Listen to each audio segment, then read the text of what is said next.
पूरे भारत में कोरोना की तीसरी लहर के रूप में ओमिक्रॉन कोरोना के नए वेरिएंट ने दस्तक दे दी है। साथ ही मध्य प्रदेश में भी कोरोना के नए वेरिएंट के मरीज सामने आने लगे हैं। कोरोना का नया वेरिएंट ओमिक्रॉन विदेशों में तेजी से फैल रहा है। उसी के चलते नीमच जिला मुख्यालय पर भी विदेशों से आए करीब 52 यात्रियों की कोरोना की जांच जिला चिकित्सालय पर की गई है। ब्लड लेबोरेटरी प्रभारी डॉक्टर महेंद्र पाटिल और पूर्व आरएमओ डॉक्टर मनीष यादव ने बताया कि कोरोना की तीसरी लहर को देखते हुए हमने कोरोना की जांचें बढ़ा दी है। नीमच जिला चिकित्सालय पर रैपिड एंटीजन का कार्ड इस टेस्ट के माध्यम से नीमच मुख्यालय पर किया जाता है।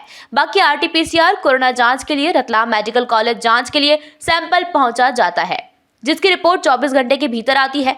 अगर वह व्यक्ति की पॉजिटिव आता है तो फिर उसके बाद रतलाम मेडिकल कॉलेज कोरोना के नए वेरिएंट का पता करने के लिए दिल्ली जांच के लिए सैंपल पहुंचाया जाता है, जिससे मालूम पड़ता है कि उस मरीज में कौन सा कोरोना का नया वेरिएंट है। जब तक जांच रिपोर्ट नहीं आ जाती, मरीजों को होम क्वारंटाइन रखने के लिए कहा जाता है।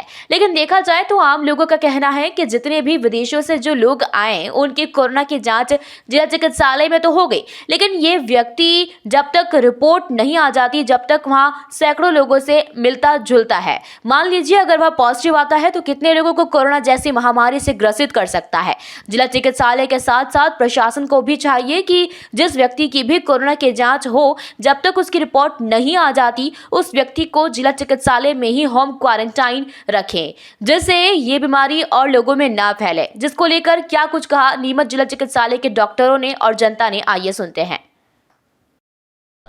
देश के साथ साथ प्रदेश में भी ये ओमिक्रॉन के जो पेशेंट हैं ये आने शुरू हो गए हैं। और इस बार जो हमने जो पहली लहर दूसरी लहर इनमें जो गलतियां करी है अपन ने, तो यही है कि जो हॉस्पिटलों वगैरह में जो जांच हो रही है, जो रतलाम और जो बाहर जांचें जा रही है, वो बाहर न जाने के बजाय अपने प्रदेश में अपने सिटी में ही हो। और जो बंदे की जाँच हो रही हो उस बंदे को नॉर्मली मतलब क्वारंटाइन करा जाए, या जब तक उसकी जाँच नहीं आ जाती लोगों से मिलना जुलना उसका बंद करा जाए, तो हो सकता है कुछ तक हम इस पर नियंत्रण कर लें।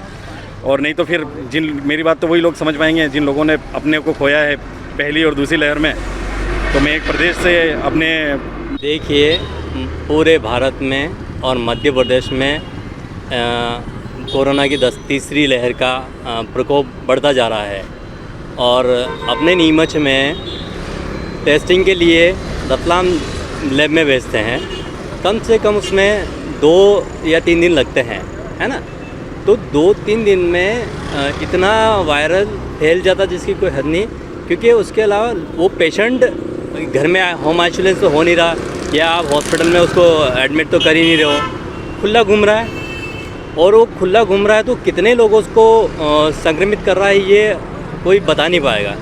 तो क्या है कि या तो शासन को जब तक रिपोर्ट नहीं आए तब तक तो उनको या तो होम आइसोलेशन रखें या फिर हॉस्पिटल में एडमिट करें, और नहीं कर सकते हैं तो उसको होम आइसोलेशन तो रखने ही पड़ेगा, क्योंकि वो बहुत जगह संक्रमित फैला सकता है। तो मेरा यही कहना है शासन से, या तो हमारे ज़िले में भी मशीन अवेलेबल करवा दी जाए और टेस्टिंग भी अवेलेबल करवा दी जाए, ताकि यहाँ पर लोगों को सुविधा मिल सके। और हैंड टू हैंड कम से कम 12 घंटे के अंतराल में तो रिपोर्ट नेगेटिव या पॉजिटिव आ ही जानी चाहिए। नए वेरिएंट ओमिक्रॉन को देखते हुए नीमच ज़िले में सैंपल जो कोरोना के सैंपल लेने की संख्या बढ़ा दी गई है।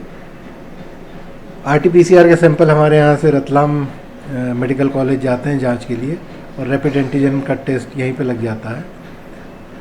ओमिक्रॉन के संभावित प्रदेश में आने की संभावना को देखते हुए जो बाहर से फॉरेनर्स नीमच ज़िले में आ रहे हैं, उन्हें हम क्वारंटाइन करके ट्रेस करके उनके सैंपल लेकर के रतलाम आरटीपीसीआर जांच के लिए भेज देते हैं और उन्हें होम क्वारंटाइन रहने की सलाह देते हैं। अभी तक हम जितने भी फॉरेन से आने वाले ट्रैवलर्स थे उनके सबको ट्रेस करके उनके सैंपल ले चुके हैं, और उन्हें कम से कम 7 दिन घर में रहने की सलाह देते हैं, होम क्वारंटाइन रहने की सलाह नहीं। जब तक उनकी रिपोर्ट नहीं आती तब तक हम उन्हें होम क्वारंटाइन रहने की सलाह देते हैं और कोशिश करते हैं कि उनके ऊपर वॉच रखें, वो होम क्वारंटाइन रहे। सैंपल कलेक्शन, सैंपल लेना और जांच के लिए भिजवाना, इसके लिए हमारे सारे टेक्नीशियन मुस्तैद हैं। कभी भी आवश्यकता पड़ेगी तो उस हिसाब से टेक्नीशियंस की संख्या बढ़ा करके हम सैंपल कलेक्शन नीमच से दीपक खताबिया की ये रिपोर्ट।